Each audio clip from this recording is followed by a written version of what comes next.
सच्चिदानंद सतगुरु साईनाथ महाराज की जय।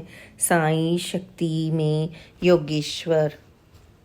बिन बादर जहाँ बिजरू चमके, बिन सूरज उजियारा, बिना सीप जहाँ मोती उपजे, बिन सुर शब्द उचारा। महरम होए सो जाने साधु, ऐसा देश हमारा। कबीर। बाबा योगी थे, एक पूर्णतः प्राप्त योगी। बाबा की स्थिति सिद्ध कोटि में थी। वे ईश्वरीय सामर्थ्य से संपन्न थे। योगी के रूप में बाबा जितेंद्रिय, सत्यनिष्ठ, नेक, निर्भीक और उदार चेता थे। उन्होंने अपनी सारी शक्तियाँ और सिद्धियाँ लोक सेवा और लोक कल्याण के लिए अर्पित कर दी। बाबा भारत के योगी महापुरुषों की परंपरा में सबसे विशिष्ट और सबसे विलक्षण प्रतीत होते थे।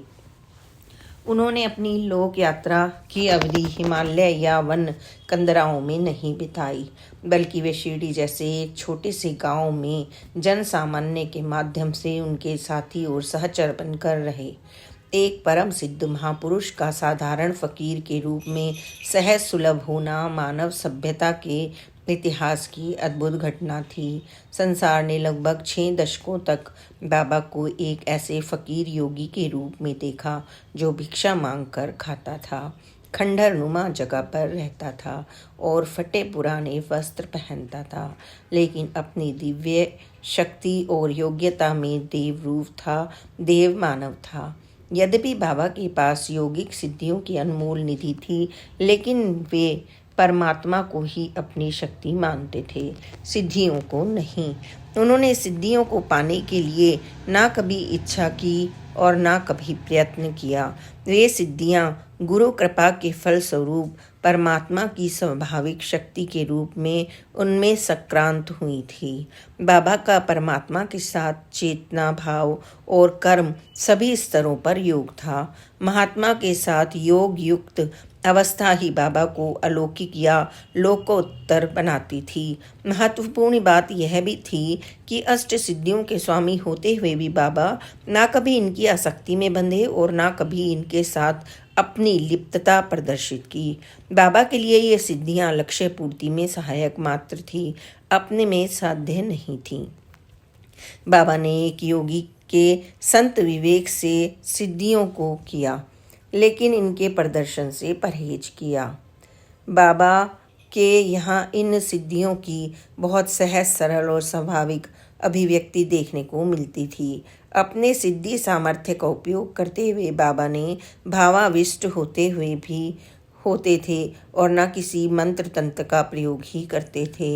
इन सिद्धियों के माध्यम से वे ना किसी को रिझाते थे और ना ललचाते थे। उनके आसपास रहने वाले किसी भी व्यक्ति को इसका आभास तक नहीं होता था कि बाबा अपनी विलक्षण शक्ति या सिद्धि का उपयोग करते हुए कोई बात कह रहे हैं या कोई कार्य कर रहे हैं। बाबा अपने व्यवहार कर्म से विस्मित और चमत्कृत अवश्य करते थे, लेकिन वे अंधविश्वास या रहस्यमय तरीकों को प्रोत्साहन नहीं देते थे। जो लोग बाबा के सानिध्य का सौभाग्य पाते थे, वे अनुभव एवं अनुभूतियों के माध्यम से अनायास ही बाबा के शिष्य स्वरूप की झलक भी पा जाते थे। लोगों के जीवन में जब बाबा के आशीर्वाद फलते थे, कामनाएं पूर्ण होती थी, संकल्प सिद्ध होते थे, सहायता उपलब्ध होती थी, संकट टलते थे, तब उन्हें बाबा की अलौकिक शक्ति का यत्किंचित बोध होता था। अन्यथा बाबा की सामर्थ्य शक्ति अधिकांशतः गोपन ही रहती थी। हाँ, इसके अपवाद स्वरूप कभी कभार ऐसा भी देखने में आता था जब बाबा अपनी लहर तरंग में आकर स्पष्टता पूर्वक या अस्पष्ट रूप से स्वयं अपनी सामर्थ्य शक्ति की हल्की सी झलक दिखला देते या उसका कोई संकेत दे देते थे, लेकिन ऐसा बहुत कम अवसरों पर ही होता था, हमेशा नहीं। बाबा के बारे में यह कहना कि वे योगी थे इसकी अपेक्षा यह कहना उपयुक्त है कि वे योग में प्रतिष्ठित थे। वस्तुतः उनकी महिमा एक योगी फकीर के रूप में थी और वह कल्पनातीत थी। बाबा का योगेश्वर ईश्वरीय सत्ता के साथ उनकी प्रगाढ़ तन्मयता और तल्लीनता का परिचारक भी था। बाबा की योगावस्था और उनकी योग विभूति साधारण जनों को भले ही रहस्यमयी एवं विस्मयजनक प्रतीत होती थी, लेकिन स्वयं बाबा के लिए वह एक सहज एवं प्रकट स्थिति थी।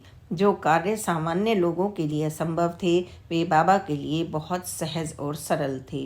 लोग सर्वज्ञ और सर्वशक्तिमान जैसे गुणों के साथ ईश्वर की कल्पना करते हैं और उन्होंने ये भी गुण बाबा में साकार और मूर्त रूप में पाए थे। अलग अलग समय और अवसरों पर लोगों ने बाबा को कभी सर्वज्ञ तो कभी सर्वव्यापक तो कभी सर्वसमर्थ रूप में देखा। यह देखना इतना असाधारण व अद्भुत था कि दर्शन की अनुभूति जगाता था और वह दर्शन इतना हृदय स्पर्शी था कि आराधना की प्रेरणा देता था। बाबा के सिद्ध स्वरूप की लीला सचमुच अपरंपार थी।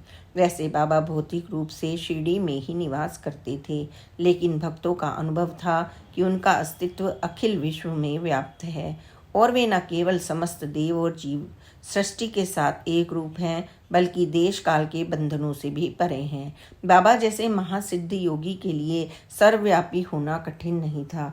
वे एक ही समय में अनेक स्थानों पर उपस्थित एवं सक्रिय रहने में सक्षम थे। भक्तों के साथ बातचीत के दौरान बाबा कभी कभार अपने स्वरूप की व्यापकता के विषय में थोड़ा बहुत संकेत देते थे। एक बार उन्होंने कहा, जो यह सोचता है कि मैं केवल शिरडी में ही हूँ, उसने अभी मुझे पूरा देखा समझा नहीं है। एक अन्य अवसर पर उन्होंने कहा, यद्यपि मैं शरीर से यहाँ हूँ, लेकिन मुझे 7 समुंदर पार घटित होने वाली घटनाओं का भी ज्ञान है। बाबा कभी अपने भक्तों से कहते, मैं तुम्हारे साथ बम्बई में था, मछिंदरगढ़ में था, तो कभी कहते, मैं अभी अभी काशी से स्नान करके आया हूँ, या कभी बताते, मैं जेजूरी में था या धुलिया में था। बाबा के इस सर्वव्यापक स्वरूप पर एक भक्त को जब सहसा विश्वास नहीं हुआ, तो संदेह निवारण करते हुए बाबा ने उससे कहा, क्या तुमने मुझे नहीं देखा? मेरी आवाज़ सुनने पर भी तुमने शंका की? इसी तरह शिरडी आए एक भक्त को जब बाबा ने रात में लघु शंका के लिए बाहर जाते समय भयभीत मना स्थिति में देखा, तो अगले दिन उससे कहा, डरो मत, मैं उस स्थान पर भी हूँ जहाँ तुम लघु शंका के लिए जाते हो। एक बार अपनी सर्वव्याप्ति के संबंध में आश्वस्त करते हुए बाबा ने मेघा से कहा, मुझे प्रवेश पाने के लिए किसी विशेष द्वार की आवश्यकता नहीं है। इसी तरह एक दिन उन्होंने रघुविंदर पुरंदरे से भी कहा, तुम व्यर्थ चिंता मत करो, तुम जब भी और जहाँ भी मेरा स्मरण करोगे, मैं तुम्हारे साथ ही रहूँगा। वस्तुतः बाबा जिस सर्वव्यापी स्वरूप में प्रतिष्ठित थे, उसमें देश और काल की कोई बाधा थी ही नहीं। बाबा रहते भले ही शिरडी में थे, लेकिन मीलों दूर की घटनाओं का उन्हें ज्ञान रहता था। वे बहुत दूर से की जाने वाली अपनी पूजा अर्चना को भी स्वीकार करते थे और उसे कभी विस्मृत नहीं कर पाते थे। यहाँ तक कि कोई व्यक्ति शिरडी आगमन के पहले ही उनकी आराधना कर रहा होता था, तो बाबा को उसका भी ज्ञान रहता था। बाला बुआ वर्ष 1917 में शिरडी आए, तो बाबा उन्हें देखते ही बोले, मैं तुम्हें 4 वर्ष पहले से जानता हूँ, जब तुमने बम्बई में मेरी तस्वीर को पहली बार नमस्कार किया था। इसी तरह बांद्रा निवासी श्रीमती तेंदुलकर, जो 2 माह तक अपने घर पर प्रतिदिन बाबा की तस्वीर पर फूलों का हार चढ़ाती रही, और जब वह शिरडी पहुंची तो बाबा उसे देखकर बोले, इस माई के चढ़ाए फूलों से मैं अपनी सुध बुध खो बैठा था। अब धीरे धीरे मुझे होश आ रहा है। यदि दूर बैठा कोई भक्त दैनिक पूजा अर्चना के दौरान छोटी सी गलती भी कर बैठता था, तो बाबा को इसका भी तत्काल बोध हो जाता था। एक दिन बांद्रा में बाबा साहेब तरखट अपने गृह मंदिर में बाबा को नैवेद्य चढ़ाने भूल गए तो द्वारिका माई में बैठे बाबा ने वहां उपस्थित उनकी पत्नी को उपालंब देते हुए कहा, मैं बांद्रा गया था पर भाऊ ने मेरे खाने के लिए कुछ नहीं छोड़ा, इसलिए मैं भूखे पेट ही लौट आया। वैसे बाबा ने भौतिक रूप से कभी शिरडी के बाहर कदम नहीं रखा, लेकिन बाहर का कोई भी स्थान उनके लिए अनजाना और अपरिचित नहीं था। वे एक समय में कई स्थानों का दृश्यांकन कर लेते थे और प्रत्येक वस्तु व घटना, चाहे वह समीपस्थ हो या दूरस्थ, बाबा के लिए सहज गोचर थी। सर्वदर्शी बाबा सर्वत्र देखते भर नहीं थे, बल्कि अपनी देह को सूक्ष्म में अवस्थित करके सर्वत्र संचरण भी कर लेते थे। लोगों को ताज्जुब होता था कि जब बाबा शिरडी में बैठे बैठे रेलगाड़ियों के आवागमन की ठीक ठीक जानकारी दे देते थे और सुदूर समीप के स्थानों की टोह लेकर भक्तों को वहां की वस्तु स्थिति से अवगत करवा देते थे। एक बार तो उन्होंने एमजी प्रधान को उनके मुंबई स्थित घर के बगीचे में लगे वृक्षों की दिशा और संख्या तक के बारे में जानकारी देकर चकित कर दिया। श्री सच्चिदानंद सतगुरु साईनाथ महाराज की जय। Please like, subscribe and share this channel. Om Sai Ram, जय साई राम, ओम साई राम।